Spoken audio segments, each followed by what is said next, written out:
Hey everybody, greetings from my house again.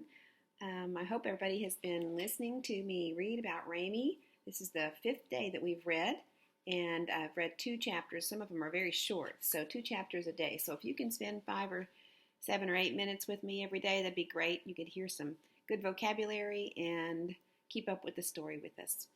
We're on chapter 9, and Beverly is beating her baton into the ground. I don't think Raymie knows quite what to think about Beverly or Louisiana, these new friends that she's met at the baton twirling class. Chapter 9. "Stop that," shouted the woman behind the wheel of the car.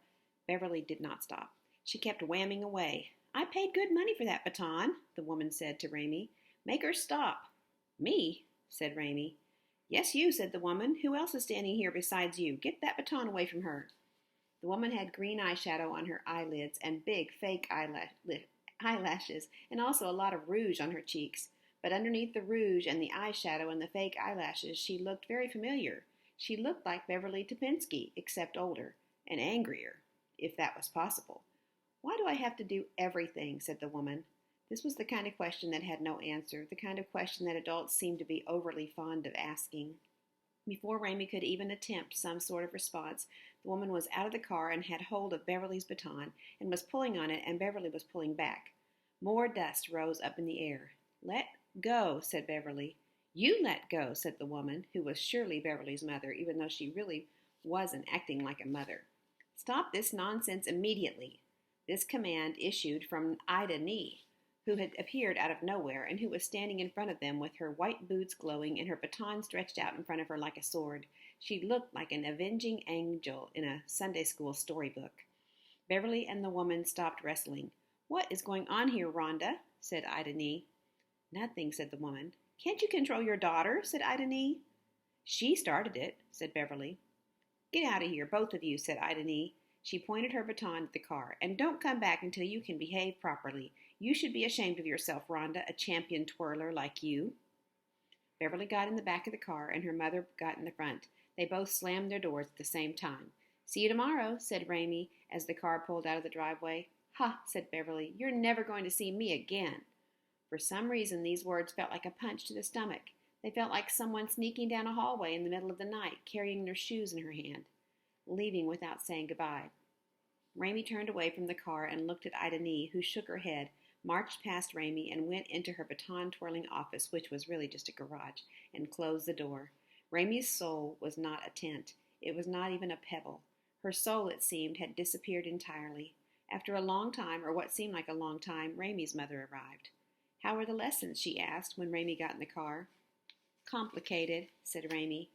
"Everything is complicated," said her mother.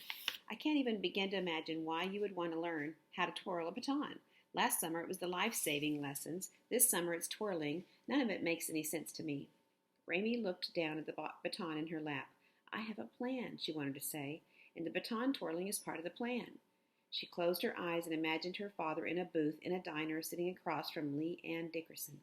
She imagined her father opening the paper and discovering that she was Little Miss Central Florida Tire. Wouldn't he be impressed? Wouldn't he want to come home immediately? And wouldn't Lee Ann Dickerson be amazed and jealous?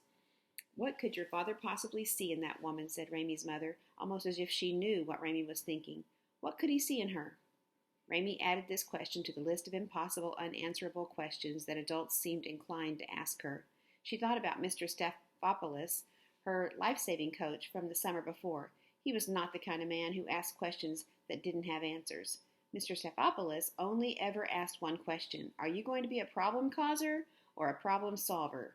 And the answer was obvious. You had to be a problem solver. Chapter 10. Mr. Stephanopoulos had fur on his toes and fur all down his back. He wore a silver whistle around his neck. Raymie didn't think that he ever took the whistle off. Mr. Stephanopoulos was very passionate about people, not drowning. "Land is an afterthought, people." That was what Mr. Stephanopoulos said to all his life-saving 101 students. "The world is made of water, and drowning is an ever-present danger. We must help each other. Let's be problem solvers together." Then Mr. Stephanopoulos would blow his whistle, throw Edgar in the water, and the life-saving lesson would begin. Edgar was the drowning dummy. He was 5 feet 3 inches tall. He was dressed in jeans and a checked button-down shirt. He had buttons for his eyes, and his smile was drawn on with a permanent red marker. He was stuffed with cotton that never dried out properly, and there were stones sewn into his hands and feet and stomach so that he would sink. He smelled of mildew, a sweet, sad kind of smell. Mr. Staphopoulos had made Edgar. He had designed him to drown. It seemed like a strange reason to be called into the world, to drown, to be saved, to be drowned again. It also seemed strange to Raymie that Edgar was doomed to smile through the whole thing. If she had made Edgar, she would have put a more quizzical look on his face. But in any case, Edgar and Mr. Staphopoulos were both gone now. They had moved to North Carolina at the end of last summer. Raymie had seen them in the parking lot of the Tag and Bag grocery the day they left. All of Mr. Staphopoulos' belongings were packed into his station wagon, and some things were even tied on top. Edgar was sitting in the back seat, staring straight ahead. He was smiling, of course. Mr. Staphopoulos was just getting into the car.